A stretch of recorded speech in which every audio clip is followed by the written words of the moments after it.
Hey guys, Nathan here from Running House Australia, and Mizuno have released 3 new racing shoes in the Hyperwarp series. We can finally talk about them. You got to see me talk about the prototype. Well, we're getting rid of that, and we're going to actually see the new Hyperwarp Pure from Mizuno. So the Hyperwarp series is going to replace the Rebellion racing line. This is going to be your marathon race day shoe, and instantly, visually, you're going to be able to see the change there. They've replaced that crazy geometry with a more step-in, more user-friendly option straight off the bat, as much as I did enjoy that geometry of the Rebellion series. So I mentioned Mizuno has 3 new racing shoes. Today we're going to look specifically at the Hyperwarp Pure, they're top of the line. Then underneath that sits the Hyperwarp Elite, and then underneath that we have the Hyperwarp Pro. But all of them, having run in them, are very nice.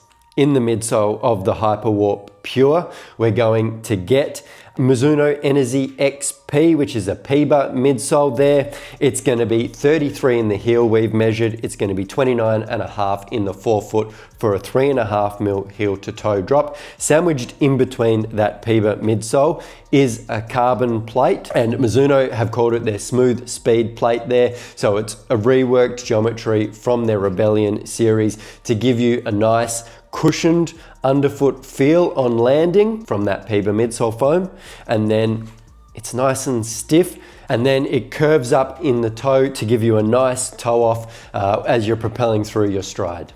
I've been able to put about 60 odd Ks in the pair I've been wearing, and whilst it's only like 33 mil in the heel, it still feels incredibly cushioned, bouncy and fun underfoot. And as I said, that toe off, that rocker through the toe gives you a nice poppy feeling off the toe.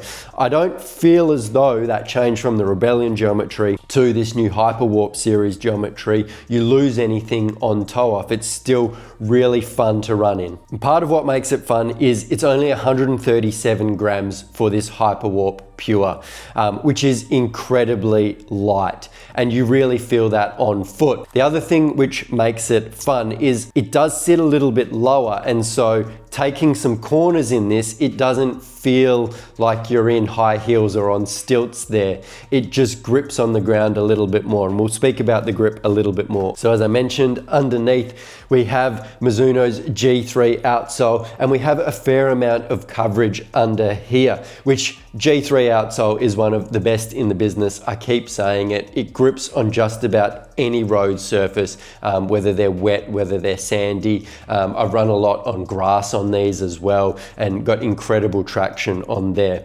As I said, you get that reasonably full length coverage, especially in that forefoot, and then just a little bit of rubber in the heel on those landing zones.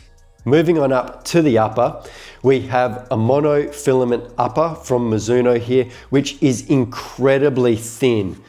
But putting them on, they don't feel super delicate. The other thing I like, which Mizuno has kept, is in the heel, whilst there isn't a lot of structure, you get a fair amount of padding around the ankle and heel collar, and it makes it really comfortable on foot. Inside, it doesn't have a removable insole there.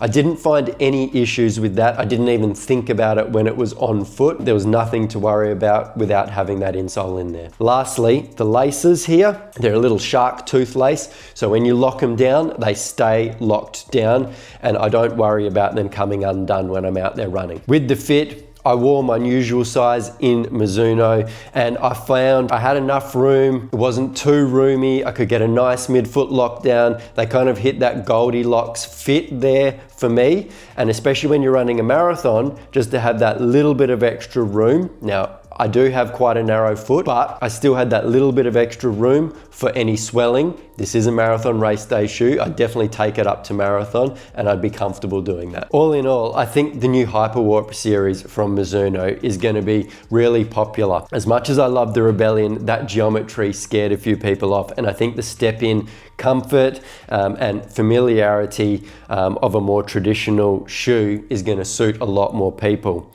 Underfoot, the Pure, as I said, it's fun, it's bouncy. Yes, it sits a little bit lower at 33 in the heel, 29 in the forefoot, but you still get a nice amount of cushion underfoot.